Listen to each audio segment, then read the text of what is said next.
자, 보면 수업 자료 받았지, 그치? 쉽게 쓰여진 시 이렇게 돼 있습니다. 쉽게 쓰여진 시 선생님이랑 해본 사람 있니? 아무도 없어? 그러면 잘 하면 되지.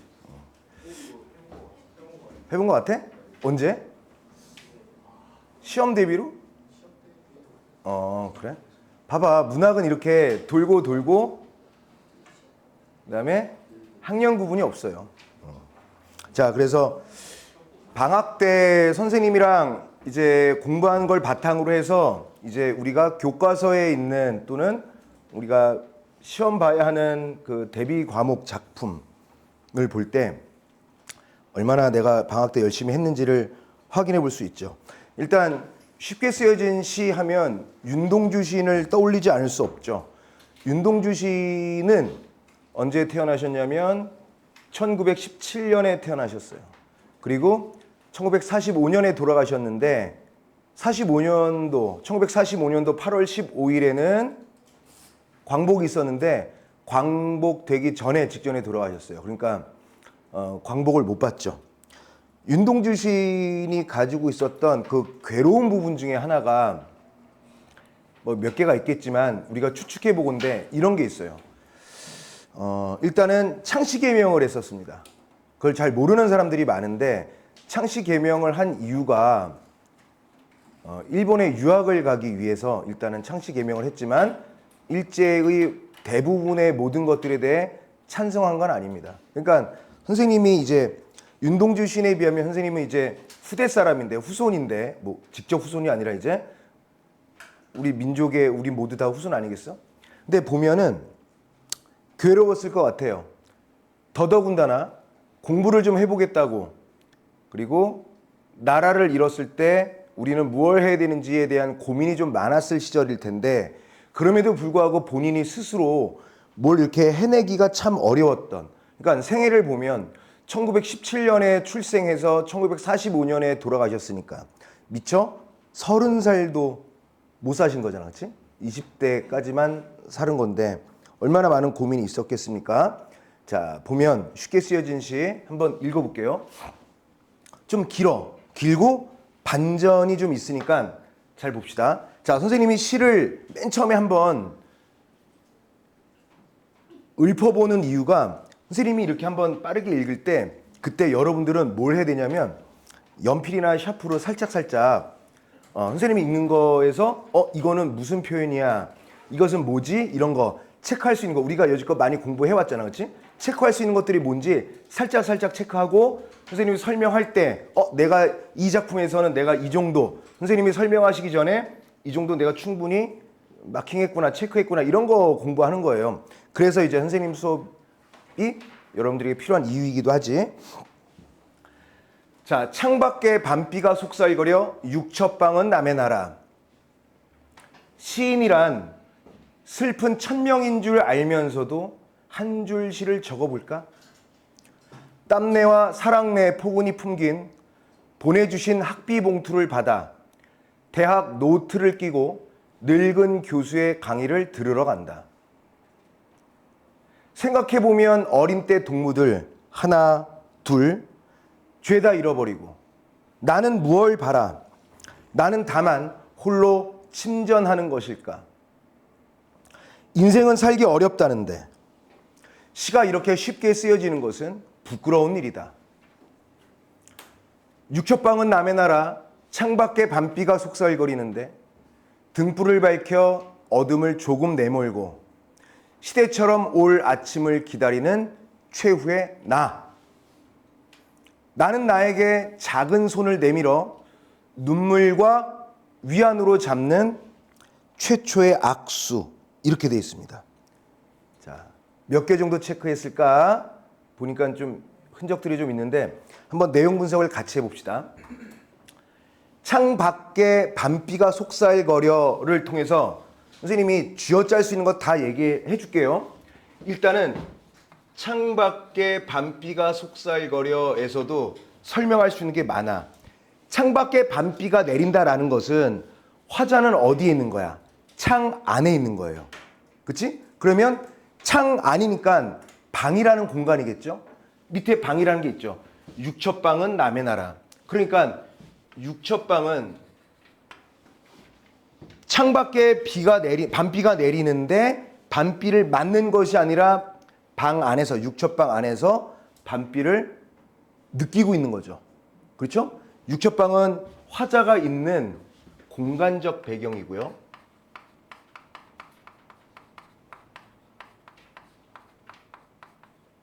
그리고 육첩방이라는 것 자체가 뭐야? 육첩방?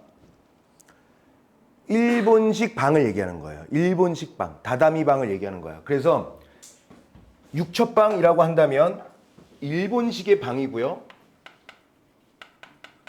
일본식의 이 방은 남의 나라라는 거죠. 그러니까 화자는 지금 시적 화자는 부정적 공간에 있다라고 우리가 미뤄 짐작해 볼 수가 있겠지. 맞죠?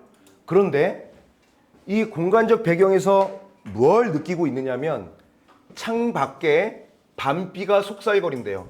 속살거리다라는 것은요, 소곤소곤 얘기하다라는 거야. 근데 밤비가 얘기할 수 있겠어? 그럼 바로 뭐가 나와야 돼? 의인화. 그렇죠. 밤비를 속살거리를 통해서 요걸 통해서 밤비라는 요 시어를 의인화했다. 인격을 부여했다. 의인화했다. 마찬가지죠. 또 있습니다. 창밖의 밤비라는 걸 통해서 밤이라는 시간적 배경이 나와 있죠. 그 다음에 비라는 자연물을 제시했죠. 시에서 우리가 배우는 현대시든 고전시와는 더더욱 말할 필요도 없고요. 현대시에서 얘들아, 현대시에서 고전시가도 마찬가지고요. 시간적 배경과 공간적 배경과 많이 했지. 시간적 배경, 공간적 배경, 자연물, 광물, 금속 5개는 무지하게 중요하다. 잘 봐둬라라는 거죠. 자, 일단은 밤비가 뭐라고 속살거리는지는 잘 모르겠는데 안 나왔으니까. 어찌됐건 외로운 남의 나라에서 밤에 비 소리를 듣고 있는 거예요. 비 소리를 의인화해서 속살거린다라고 얘기했어요. 일단은 우리가 반영론적 관점으로 접근해 보면 윤동주는 이때 당시 일본에 유학 중이었습니다. 이렇게까지 이해하면 1년은 됐다. 이미 1년에는 시간적 배경과 공간적 배경이 다 제시되어 있다. 괜찮아요? 그치? 시인이란 슬픈 천명인 줄 알면서도 몰랐던 게 아니야. 시인은 그냥 원래 슬픈 천명인 줄 알았다라는 거. 얘들아, 시인은 화자 자신을 얘기하는 거겠죠.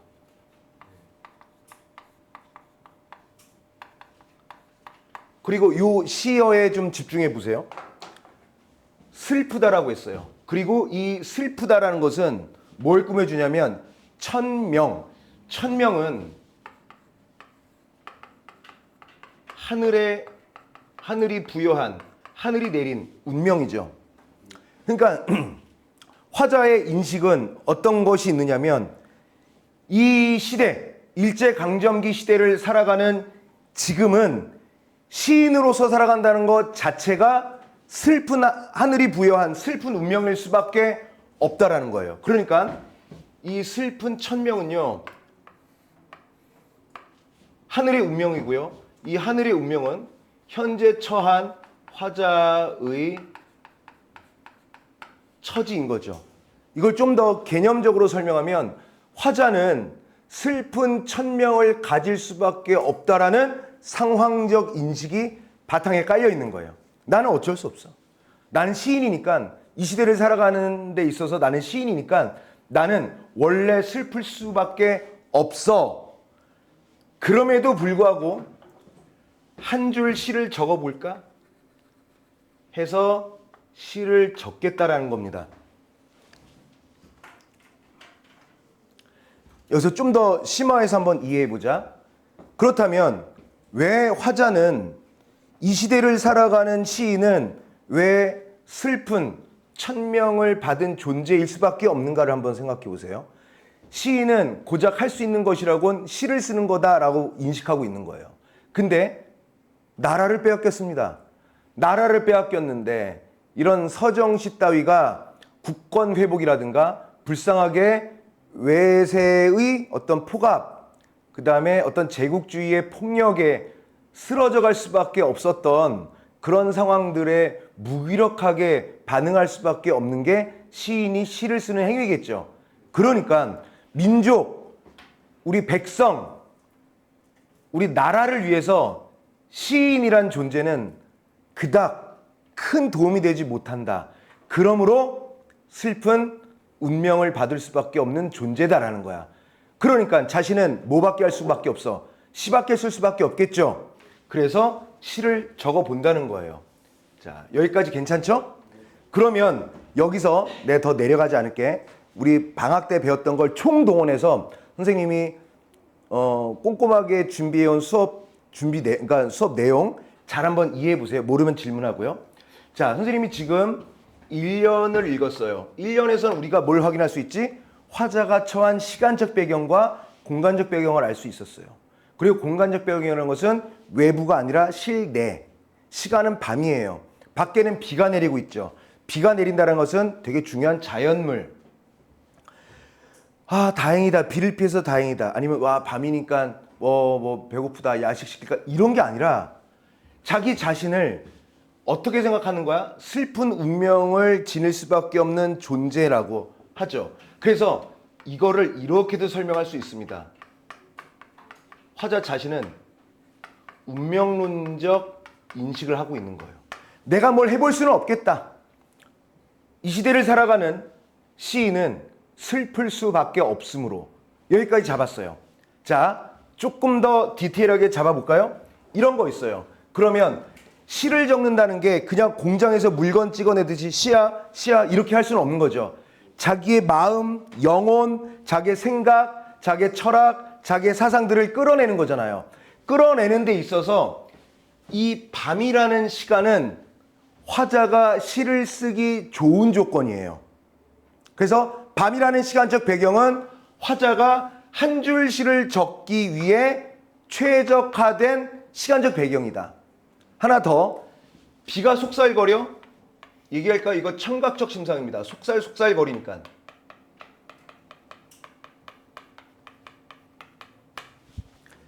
자, 방학 때는 막 진도 빼고 이것도 여러분들이랑 해보고 싶고 가급적 어려운 것 쭉 해주고 싶었는데 어때? 1년, 2년 설명하고 나니까 이제 잘 들어오죠? 이게 공부를 해왔기 때문이에요. 자, 봐봐. 그리고 이제는 방학 때는 막 좀 많이 하려고 그런 건데 이제 우리는 배우는 족족 시험과 직결되는 거여서요. 필기도 좀 깔끔하게 해주려고요. 그래서 선생님이 좀 이따가 이게 문제로 넘어가면 화면이 바뀌잖아. 그럴 때 뭐 영상 봐도 되지만 그래도 나 당장 오늘 복습하고 싶다 그러면 이게 판서를 사진 찍어도 상관없어요. 괜찮아. 뭐든지 상관없어요. 공부만 열심히 해. 봐봐. 다시 한번. 한 줄 시를 적기 위한 최적화된 상황이 밤. 비가 속살거리는 것. 두 개. 시간적 배경과 자연물이 도와주더라. 자, 본격적으로 시를 써 본답니다. 자, 땀내, 사랑내. 내는 냄새잖아. 그러니까 후각적 심상. 땀내는 후각적 심상이야. 사랑내도 후각적 심상이 되겠죠. 내는 냄새니까.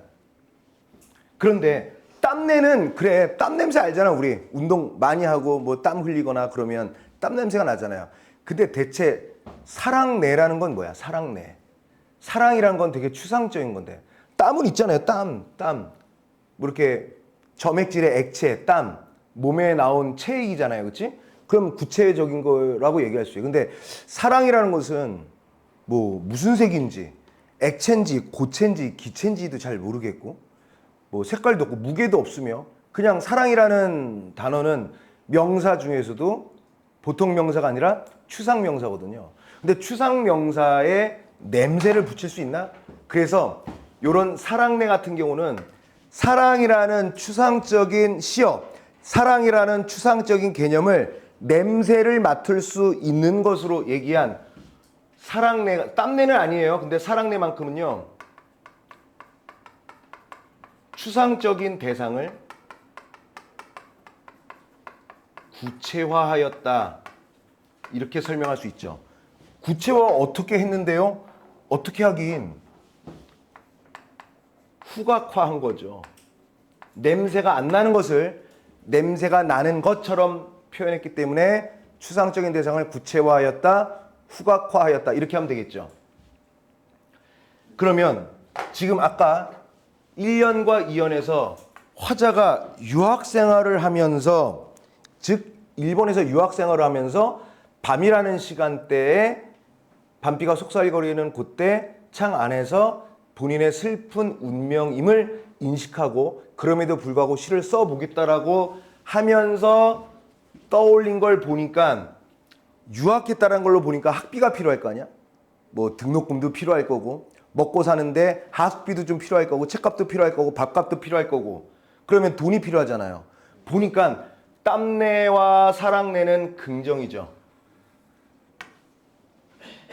포근히 품긴 보내주신 학비 봉투를 받았다라는 것은요, 이 학비 봉투는 당연히 집에서 부모님께서 주시지 않았을까?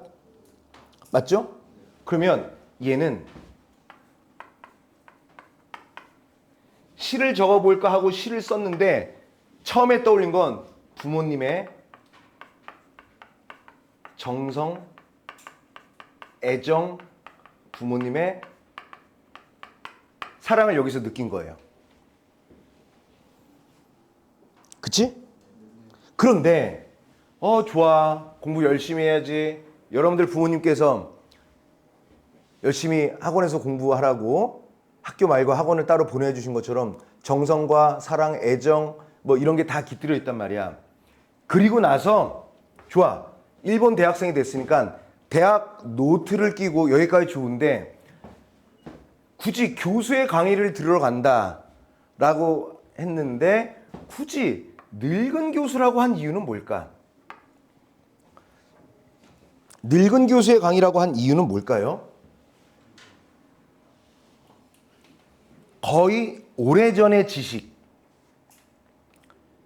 실생활에 접목할 수 없는 관념적인 내용들, 내가 처한 현실은 부정적인데 이 부정적인 상황을 어떻게 타파하거나 그리고 깨뜨려서 어떻게 전진할 수 없는 그런 답답한 내용들. 그래서 요 3년과 4년은요 무지하게 중요한데요, 이거 시험에 잘 나옵니다.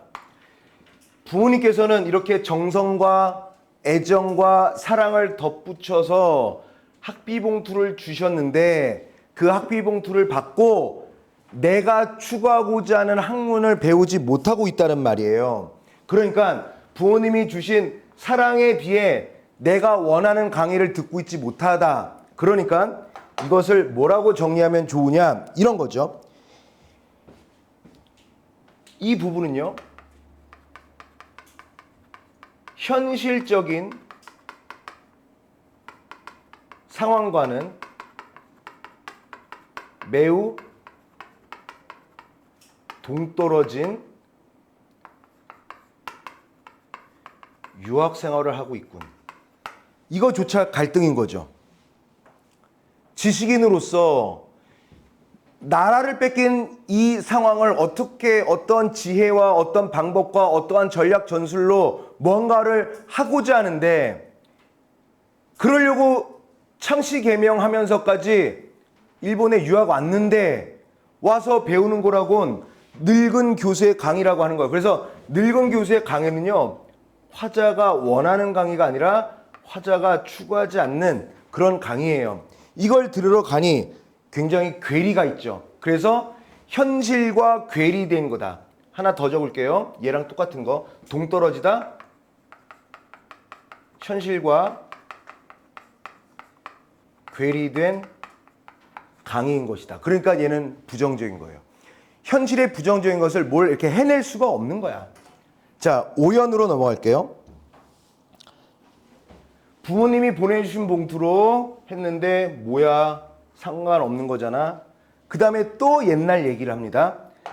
과거를 생각해 보면 내가 일본 유학 오기 전 내 고향에서 함께 놀았던 어린 때 동무들, 친구들, 자 하나, 둘, 죄다 잃어버리고 친구들을 죄다 잃어버린 게 좋아요?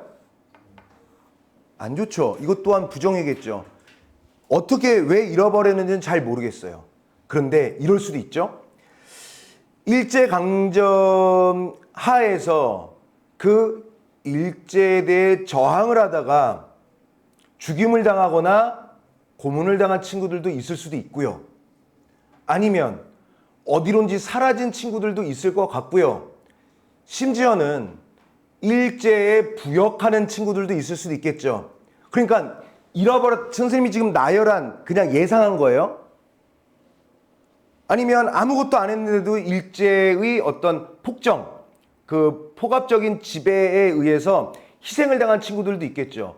그러면 어린 때 동무들은 긍정의 대상들인데 긍정의 대상들을 잃어버린 상황이니까 자기는 어때요? 괴롭죠. 그래서 여기는 화자의 갈등이 또 잘 드러나 있는 부분이기도 해요. 그러니까 소중했던 것들을 생각해 보니까 소중했던 것들을 다 잃어버린 거야. 잃어버렸으면 어떻게 해야 돼? 찾거나 잃어버렸으면 왜 잃어버렸는지 원인 파악을 한다거나 잃어버렸다면 왜 잃어버렸는지 원인 파악을 떠나서 그것을 회복하거나 해결하기 위해 무언가를 해야만 하는데 시적 화자인 나는 대체 뭘 하고 있냐고요. 나는 무엇을 바라며 난 지금 뭘 바라고 있는 거야. 지금 이 상황 늙은 교수의 강의나 쳐듣고 있고 생각해보면 그 소중했던 내 친구들 다 잃어버리고 있는데 그럼에도 불구하고 나는 아무것도 안 한 채 뭘 바라고 있는 거야. 그리고 나만 홀로 침전하는 것일까? 침전이 뭐야? 침이 가라앉는 거예요. 침전물 하잖아. 침전물. 가라앉은 찌꺼기들을 침전물이라고 하잖아요. 나는 다만 혼자서 침전하고 있지? 라고 해서 침전하다라는 부분은요. 하강적 이미지이고요. 하강적 이미지를 통해서 화자의 부정적 상황을 드러내는 겁니다. 그리고 몰라서 물어요? 다 알죠? 내가 아무것도 안 하고 있는 거잖아요. 몰라서 묻는 게 아니라 난 왜 침전하고 있는 거야? 라고 해서 몰라서 묻는 게 아니라 자신의 부정적 상황과 정서를 강조하기 위해서 뭐 한 겁니다. 것일까? 뭐 한 거야? 서리법 한 거죠. 서리법을 통해서 자신의 뭘 강조해? 무기력함을 강조하고 있는 거예요. 요거. 얘들아, 앞으로 이제 선생님이랑 우리 1학년 때는 이것저것 막 했잖아요. 근데 요거 할 때는 당장 내일 이 작품 시험 본다는 마음으로 나도 수업을 계속 할 거니까 여러분들 집중해서 잘 듣고 복습 영상 꼭 보시고 그 다음에 실제 시험 때는 좀 편히 해. 다른 건 공부 좀 더 해. 국어, 문학 공부를 좀 줄이고요. 그래야 되지 않겠니? 할 거 엄청 많잖아, 그치? 다른 사회 과목도 있고 과학 과목도 있고 뭐 영어, 수학은 또 끊임없이 많이 풀어야 되는데 국어가 그 시간을 좀 확보해 주려고 선생님이 좀 자세히 하는 거예요. 자, 그 다음에 무기력한 자기 자신을 반성하는 거죠. 하강적 이미지 중요합니다. 자, 계속 시를 쓰고 있는 모양이에요. 인생은 이렇게 살기 어렵다는데. 그래, 인생이라는 것은 살기가 어렵다는 건 부정이죠. 잘 봐. 인생은 살기 어려운 게 좋지는 않죠. 좀 인생 편하고 까르페 디엠처럼 항상 즐겁고 지금이 최고의 기쁨의 상황이고 내일은 더 기뻤으면 좋겠고 이래야 되는데 인생 살기 어렵다? 부정적 상황이죠. 근데 시가 이렇게 쉽게 쓰여지는 거? 부정적 상황에서 시가 이렇게 쉽게 쓰여지는 거? 이거 좀 중요하지 않니? 왜 중요할까? 제목이니까요. 오케이. 굿입니다. 자, 보세요. 여기에서 이 시 전체에서 제목이 나와 있습니다. 여기에. 제목이 쉽게 쓰여진 시잖아. 쉽게 쓰여진 시인데 뭔가 쉽게 된다는 건 좋은 거 아니야? 시라는 게 쓰는 게 얼마나 어려워. 쉬운 거면 아무나 하겠죠. 시인 뭐 아무나 되나? 그런데도 불구하고 인생이 이렇게 사는 게 어려움에도 불구하고 시가 쉽게 쓰여진다는 것 자체가 부끄러운 거다. 부끄러운 일이다라고 얘기하는 거예요. 자, 봐봐. 그러면 선생님이 좀 도식화해 볼게요. 인생은 살기 어려워. 이 속에서 시가 쉽게 쓰여져. 세모야. 근데 동그라미야. 이 자체가 부정이라는 거예요. 살기 어려운 건 부정이 맞아. 시가 쉽게 쓰여진 것만 보면 긍정이야. 그런데 부정적 상황에서 시만 잘 쓰여진다는 것은 그 자체가 부끄러운 거야. 왜요? 선생님이 추론해 볼까? 왜냐면 시를 쓰는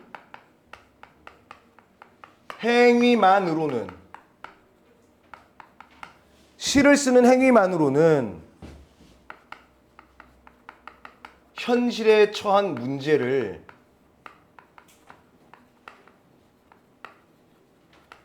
극복할 수 없으니까 부끄러운 거예요. 시만 쓰면 뭐 하냐고요. 뭐가 바뀌어? 시만 쓰면 늙은 교수의 강의를 안 들으러 가도 돼? 시만 쓰면 하나 둘 잃어버렸던 어린 때 이 동무들이 다시 되돌아오겠어요? 시만 쓰면 나만 홀로 침전하지 않을 수 있을까요? 그냥 아무것도 없는 거야. 그래서 이 자체가 부끄러운 일이다. 시만 써서 뭐하냐 이런 얘기예요. 그런데 잘 보세요. 잘 보십시오. 요거 잘 봐야 돼요. 요거. 1년으로 다시 돌아볼게요. 창밖에 밤비가 속살거려. 이거는 외부죠. 육첩방은 남의 나라. 이건 내부입니다. 그런데 1, 2, 3, 4, 5, 6, 7, 8년에 오니까 육첩방은 남의 나라라고 내부가 먼저 제시되었고요. 1년에 외부가 두 번째 행에 배치되어 있네요.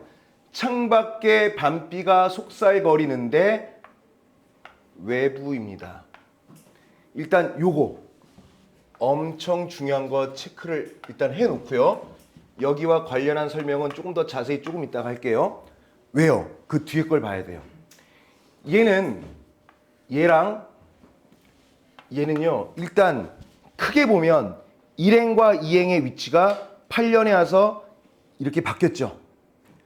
바뀐 걸 뭐라고 하냐면 만약에 육첩방은 남의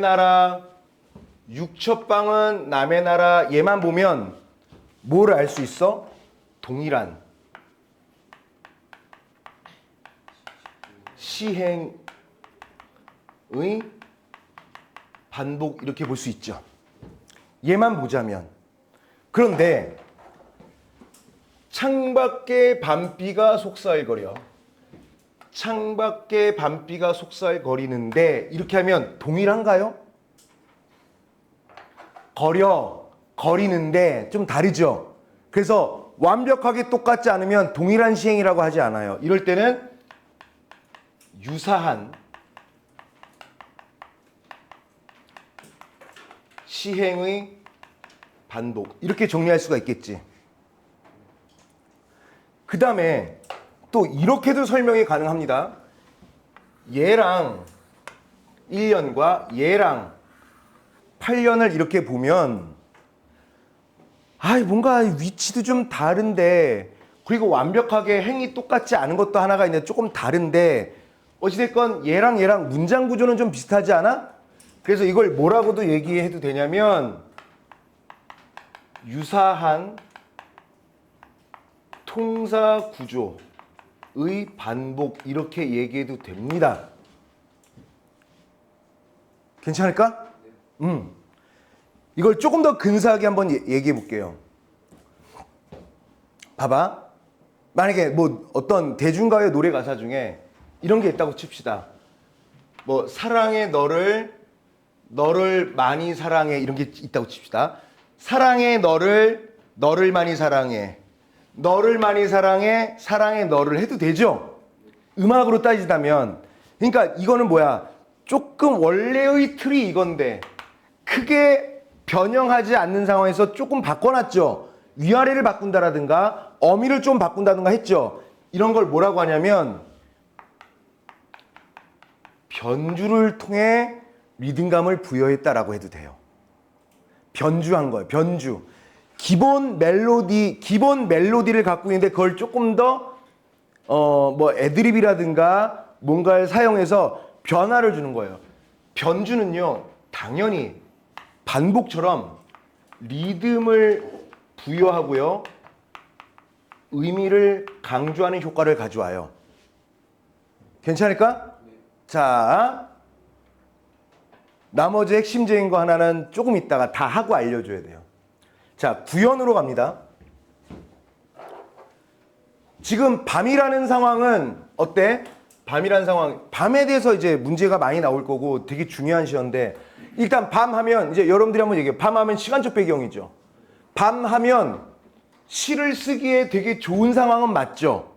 근데 밤, 화자가 처한 이 밤 자체는 좋은 거야? 시를 쓰니까 좋았어요? 시를 쓰는 것 자체가 부끄러운 일이라고 그랬잖아요. 그러면 전체적으로 종합 정리해 봤을 때 밤은 좋아요, 안 좋아요? 안 좋죠. 밤은 깜깜한 거죠. 근데 등불을 밝혔는데요. 등불을 밝혀서 밤이라는 시간대의 어둠을, 많이는 아니지만 밤이 전체야. 너희들 집에 갔는데 이제 아파트 뭐 이렇게 입구에 있는데 만약에 가로등이 망가졌어. 여러분들 동으로 가는데. 근데 안 보여서 더듬더듬해야 돼. 그럼 핸드폰을 꺼내서 랜턴, 손전등 버전으로 해서 이렇게 가면은 일단 앞은 보이지만 전체를 환하게 할 수는 없죠. 그래서 완벽하게 온 세상이 깜깜한 이 시간에 그래도 등불이라도 밝혀놔서 요만큼이라도 이 어둠을 내몰고 싶다는 얘기예요. 그러면 어둠을 조금 내몰고 시대처럼 얘들아, 만약에 일제강점기 시대라는 게 있고요, 광복한 시대가 있고요, 한국전쟁이 있었던 시대가 있고요, 군사 독재 정권이라는 시대가 있는 것이고, 민주화가 된 시대가 있는 것이고, 그 다음에 한국의 경제발전 시대가 있는 것이고, 인터넷이 발전하기 시작한 시대가 있는 것이고, 지금 인터넷을 떠나서 AI가 발전한 시대가 있는 거잖아요. 시대라는 것은요, 시간의 흐름이에요. 시간의 흐름은 당연히 올 수밖에 없는 거죠. 그래서 이 시대처럼이라는 말을 선생님이 여러분들 이해하기 쉽게 말씀드리면 당연히 이런 뜻이에요. 당연히 시간이 흐르는 건 당연한 거니까요. 그러면 어둠은 사실 밤의 이미지지 않습니까? 밤? 근데 여러분들도 동의했고 여러분들도 대답했잖아. 밤이라는 시간은 긍정이었어요? 부정이었어요? 부정을 자기 의지로 밝히겠대요. 일단 언제까지? 아침이 올 때까지. 그리고 이 긍정의 아침을 기다리는 최후의 나. 여기서의 나는 부정적 상황의 나. 침전만 하고 있으니까 부정적 상황이 난데, 여러분들 대답해 볼래요? 이 나에서 이 나로 오기까지에는 일단 뭐가 가장 중요한 스타트가 되었을까? 등불을 밝혀서 어둠을 조금 내밀지 않았을까? 그러면 등불은 화자의 의지를 드러내는 구체적인 행동이라고 할 수 있는 수단이 되겠죠. 아침이 어차피 아침은 오게 되어 있으나 가만히 손 놓고 기다리진 않겠다. 등불은 화자의 작은 의지의 시작이다. 등불을 켠다고 세상이 다 환해지진 않아. 어차피 아침은 시대처럼 오게 되어 있어. 그럼에도 불구하고 나는 등불이라도 밝히겠다. 그냥 슬픈 운명을 가진, 슬픈 천명을 받은, 슬픈 천명일 수밖에 없는 그냥 나로서 무기력하게 아침 오겠지라고 하지 않겠다는 거예요. 그래서 등불은 화자의 의지예요. 이 시 전체에서 화자의 의지를 가장 잘 드러내는 시어가 뭐냐? 등불인 거예요. 그래서 등불을 켜고 아침을 기다리는 나. 그럼 어때 나는? 가만히 넋놓고 아침 오겠지 하고 기다린 나와 등불이라도 켜놓고 조금이라도 밝게 한 다음에 아침을 맞이하는 나. 어떤 나가 더 떳떳하겠어요? 등불을 켠 거겠죠. 그래서 이 시 전체 8년, 9년, 10년까지 구성되어 있는 이 시 전체에서 화자의 의지를 가장 잘 드러낸 시어가 뭐냐? 라고 묻는다면 이 등불이에요. 잘 알아두세요. 내가 이 공간이 좋아서 별표 안 하지, 별표는 한 5만 개 해야 돼요. 별표 5만 개. 이 시에서. 어쩌면 내가 선생님이 윤동주를 만나서 물어본 일은 불가능하겠지만 만약에 내가 물어봤다면 이거 왜 쓰셨어요? 이것 때문에 썼을 것이오 라고 대답했을 것 같아요. 제가 봤을 때는. 이해하셨죠? 오케이. 많이 못 내밀어요. 조금 내물 수밖에 없단 말이야. 이거는 현재는 아직 부족하지만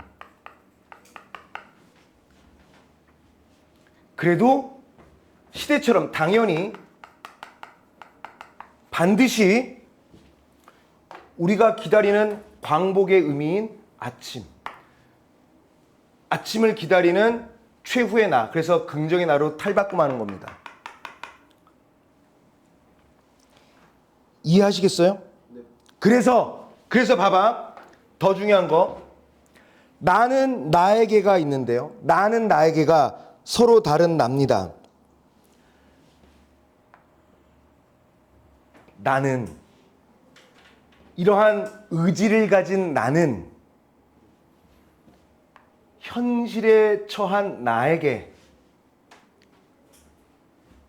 그리고 칠판 잠깐 보세요. 중요합니다. 자, 다시 한번 1, 2, 3, 4, 5연에 나가 제시되어 있어요. 나는 빙신처럼 뭘 바라고 있는 거야. 동무들 다 잃어버리고 병신 같은 수업이나 들어다니 난 뭐 하고 있는 거야?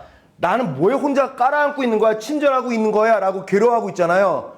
괴로워하고 있는 나에게 등불을 밝혀서 아침을 기다릴 내가 힘들지? 라고 해서 손을 내미는 거예요. 그러니까 얘가 긍정의 납니다. 그래서 이 긍정의 나를 뭐라고 하냐면 내면적 자. 이제 내면에서는 등불을 켜겠다라는 의지가 이미 생겨난 거 아니겠어요?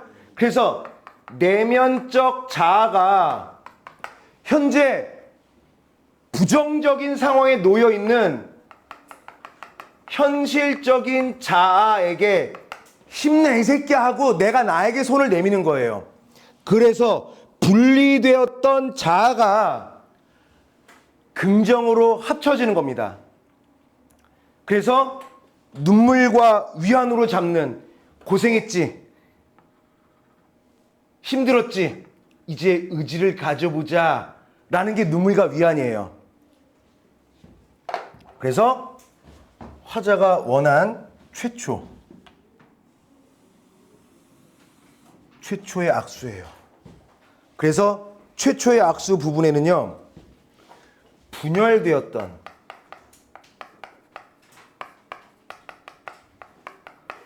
두 자의 화해입니다.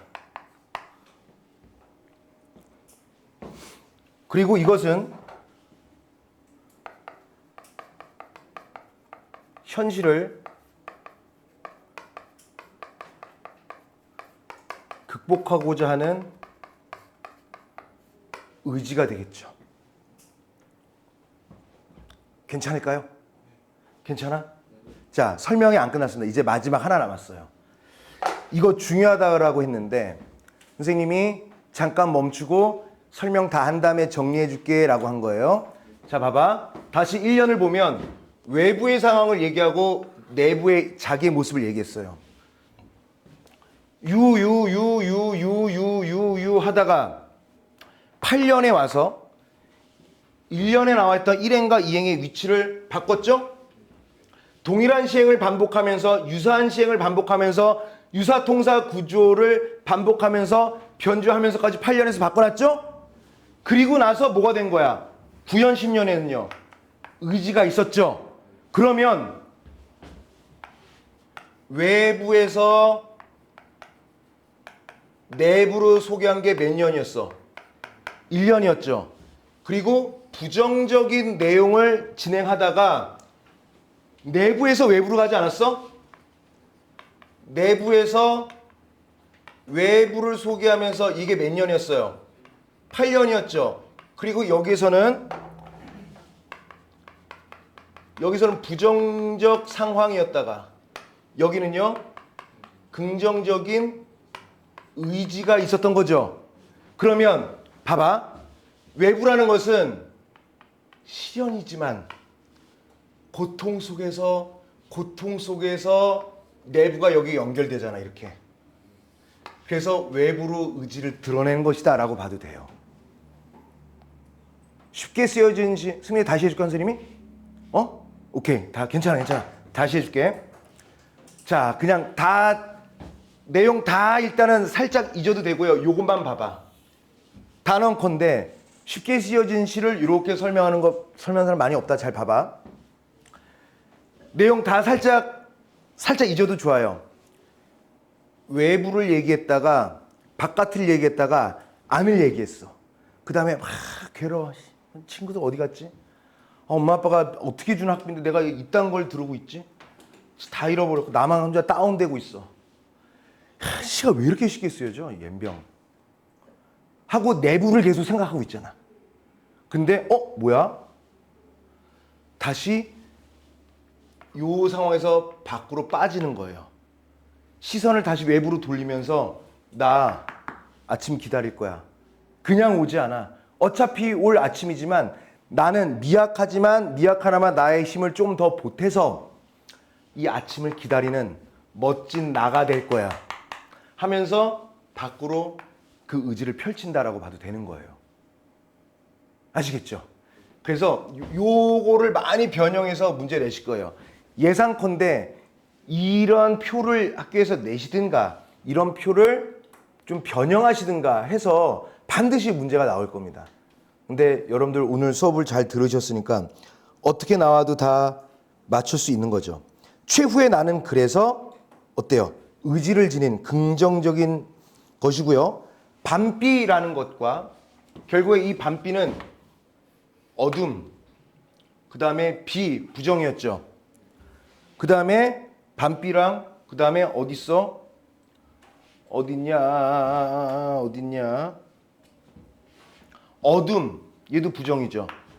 그런데 뭡니까? 등불,